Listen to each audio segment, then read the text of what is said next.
तो गाइस कैसे हैं आप सब लोग। रीइंकार्नेशंस के एपिसोड 289 के साथ हाजिर हूं। तो एक्सप्लेनेशन स्टार्ट करने से पहले आपको एक बात बताना चाहता हूं कि हमने अपने चैनल के ऊपर एक नई सीरीज स्टार्ट की है चांस प्ले के नाम से। में से कुछ लोगों ने उन वीडियोस को देखा होगा। तो वहां पर होता यह है कि हम लोग आपसे एक सिंपल सा क्वेश्चन पूछते हैं और अगर आप लोग उस कंपटीशन में हिस्सा लेते हैं और उस सवाल का जवाब हमारे मैसेंजर ग्रुप में जाकर देते हैं और जो भी वहां पर विनर होता है उसमें से एक लकी विनर को मौका मिलता है हमारी कम्युनिटी टैब के अंदर अपने लिंक को पेस्ट करवाने का। अगर आपके पास यूट्यूब चैनल है और आप अपनी वीडियो के लिंक को प्रमोट करवाना चाहते हैं तो आपके लिए ये एक बहुत ही अच्छा मौका है। चांस प्ले के नाम से जब आपको वीडियो दिखाई दे तकरीबन 4 बजे ये अपलोड होती है, हफ्ते में 1 या 2 बार। तो आपने उस कंपटीशन में हिस्सा लेना है। सिंपल से सवाल का जवाब हमारे मैसेंजर ग्रुप में जाकर देना। अगर आप लकी हुए तो फिर आप जीत जाएंगे। आपके लिंक को हम लोग अपनी कम्युनिटी टैब में शेयर करेंगे। तो चलिए हम लोग अपनी एक्सप्लेनेशन को स्टार्ट करते हैं। तो लास्ट एपिसोड के एंड पे हमारा लिंजुई डीमन क्वीन से पूछता है कि अपनी डीमन राम के रिसोर्सेज के बारे में बताओ, जहाँ पर कितने लोग हैं, उनकी स्ट्रेंथ के बारे में बताओ और तुम्हारे पास कितने रिजर्व्स हैं। डीमन क्वीन यहाँ पर हमारा लिंजुई को बताना स्टार्ट करती है। वो उसे कहती है कि मेरे अलावा मेरे और 2 गार्ड्स हैं, यानी कि हम लोग डीमन राम में सिर्फ और सिर्फ 3 लोग ऐसे हैं जो कि स्पिरिट किंग राम में हैं। इसके अलावा हमारे पास पूरे 600 लोग हैं जो कि सेलेस्टियल इमॉर्टल राम में हैं। अगर यहाँ पर हमारे रिसोर्सेज की बात की जाए तो हमारे पास जो रिसोर्सेज हैं वो किसी एक बड़ी फैमिली के रिसोर्सेज के बराबर हो सकते हैं। इससे ज्यादा हमारे पास कुछ भी नहीं है। तुम्हारा लिंजुई से कहता है ये तो बहुत ही अच्छी बात है। फिर साथ ही वो से कहता है मैं चाहता हूँ कि तुम लोग जाकर सेलेस्टियल अलायंस में चले जाओ और वहाँ पर जाकर सेलेस्टियल अलायंस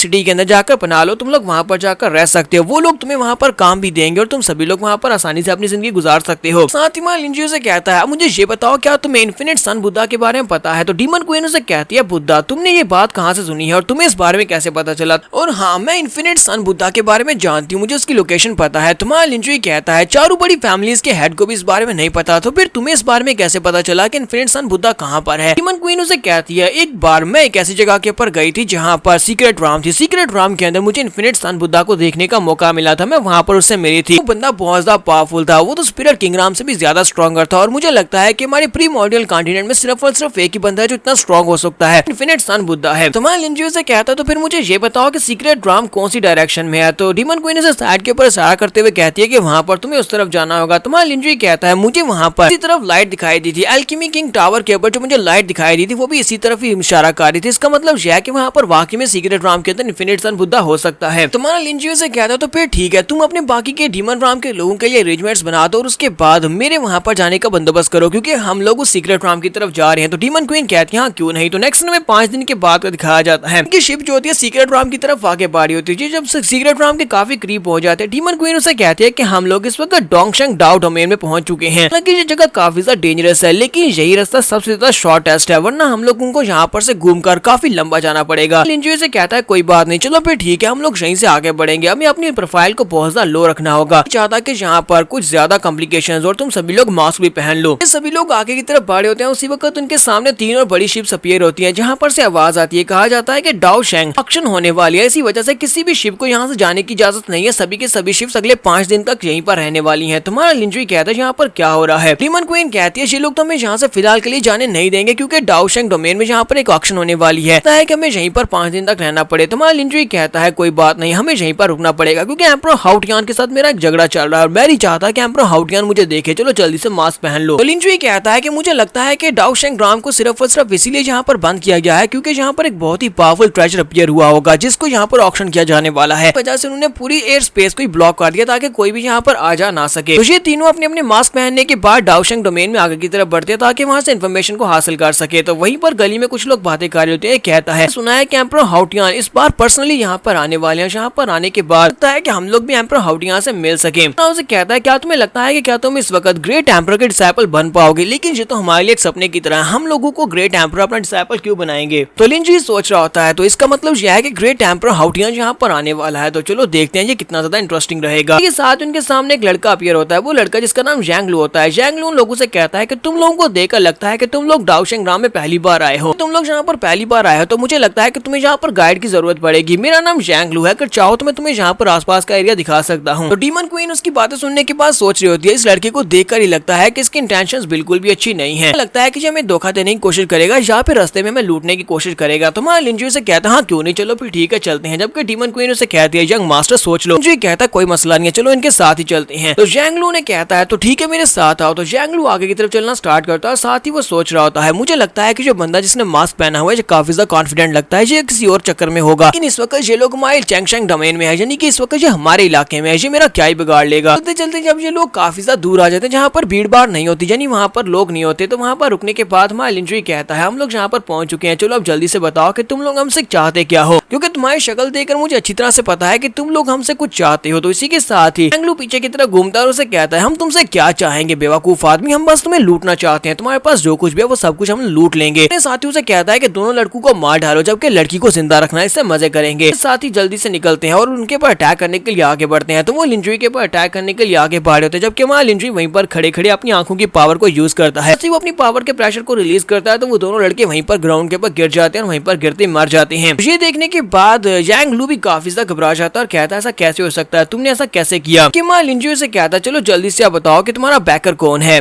तुम्हारा लिंजुई उस लड़के यांग लू से पूछता है कि चलो जल्दी से बताओ कि तुम्हारा बैकर कौन है, तुम्हें यहाँ पर किसने भेजा है। तो यांग लू से कहता है कि तुम मेरे पीछे बिल्कुल भी नहीं आ सकते, तुम्हें पता नहीं है कि मैं कौन हूँ, मैं यहाँ के जो सिटी लॉर्ड है, डाउ डोमेन के सिटी लॉर्ड का बेटा हूँ, मुझे बिल्कुल भी नुकसान नहीं पहुंचा सकते। इसके साथ ही डीमन क्वीन जो होती है वो लिंजुई को बताती है कि डाउ डोमेन का जो लॉर्ड है वो कितना ज्यादा पावरफुल है। वो कहती है कि वो इस वक्त किंगडम के अर्ली स्टेजेस में इतना ज्यादा स्ट्रॉन्ग नहीं है, यानी कि तुम उसे आसानी से हरा सकते हो। तुम्हारा लिंजुई कहता है ये बताओ कि इस पूरे डाओशेंग डोमेन में और कितने ज्यादा स्पिरिट किंगडम के एक्सपर्ट है। तो डीमन किंग उसे कहती है, डीमन क्वीन उसे कहती है कि एम्परर हाउटियान के अलावा इस सिटी का जो लॉर्ड है वो सिर्फ और सिर्फ दो ही लोग ऐसे हैं जो कि स्पिरिट किंगडम में हैं। मान लीजिए उसकी सारी बात सुनने के बाद यांग लू से कहता है चलो जल्दी से अपने फादर को यहाँ पर बुलाओ। तो वो से कहता है तुमने क्या कहा। मान लिंजुई कहता है कि चलो जल्दी से अपने फादर को बुलाओ, अगर तुम मरना नहीं चाहते। तो वो कहता है ठीक है मैं बुलाता हूँ, और इसी के साथ ही अपने फादर को एक मैसेज भेज देता है। वो अपने फादर को वहाँ पर से एक मैसेज भेजता है, थोड़ी देर के बाद उसके फादर वहाँ पर आने वाले हैं। तो मान लिंजुई कहता है क्वीन अगर यहाँ पर दूसरी साइड के ऊपर से ज्यादा लोग आ जाते हैं तो मुझे लगता है कि तुम्हें मेरी मदद करना होगी। तो वो कहती है अच्छा ठीक है मैं तुम्हारी मदद करूंगी। थोड़ी देर के बाद सिटी लॉर्ड यांग वहाँ पर पहुंच जाते हैं। सिटी लॉर्ड वहाँ पर आने के बाद कहते हैं कि कौन है यहाँ पर, किसने मेरे बेटे को यहाँ पर किडनैप किया हुआ है। तो वो लिंजुई को देखते ही कहता है कि मैं यहाँ पर तुम्हें कुछ भी देने को तैयार हूँ, तुम्हें कंपनसेशन देने को तैयार हूँ, मेरे बेटे को छोड़ दो। मानो लिंजुई उसके बेटे यांग लू को उसकी तरफ फेंकता और कहता है क्यों नहीं ये लो। यांग लू जो होता है अपने फादर के पास जाते ही कहता है फादर फादर प्लीज मुझे बचा लो, इस बंदे ने यहाँ पर मुझे बहुत ही बुरी तरह से हैरास किया है, इस बंदे ने मुझे बुली किया है, आपको इस बंदे को सजा देनी होगी। जबकि फादर उसे कह जाए तुम अपनी बकवास बंद करो, मुझे अच्छी तरह से पता है कि तुम यहाँ पर क्या कर रहे थे जिसकी वजह से इन लोगों ने तुम्हें पकड़ा होगा। फिर साथ ही वो मन लिंजुई से कहते हैं कि अब जबकि मुझे मेरा बेटा मिल चुका है तो ठीक है मैं यहाँ से जा रहा हूँ, तुम्हें बाद में मिलते हैं। लिंजुई से कहता है तुमने कहा था कि तुम अपने बेटे के बदले में कुछ भी देने को तैयार हो, तुम बदले में हमें कंपनसेट करोगे, लेकिन तुम तो यहाँ पर बिना कुछ दिए ही जा रहे हो। तो सिटी लॉर्ड यांग उसे कहते हैं शुक्र नहीं करते कि मैंने यहाँ पर तुम्हारी जान बख्श दिया, मेरे बेटे को यहाँ पर किडनैप करने उसे यहाँ पर बंदी बनाकर रखने के बदले मैंने तुम्हारी जान नहीं ली, यही तुम्हारे लिए कंपनसेशन है, इसलिए दफा हो जाओ यहाँ से। लिंजुई से कहता है अगर ऐसी बात हो तो फिर ठीक है तुम्हारे बेटे को यहाँ पर मरना होगा। तो मान लिंजुई वहीं पर अपनी पावर्स को यूज करता है क्योंकि मान लिंजुई ने उसके ऊपर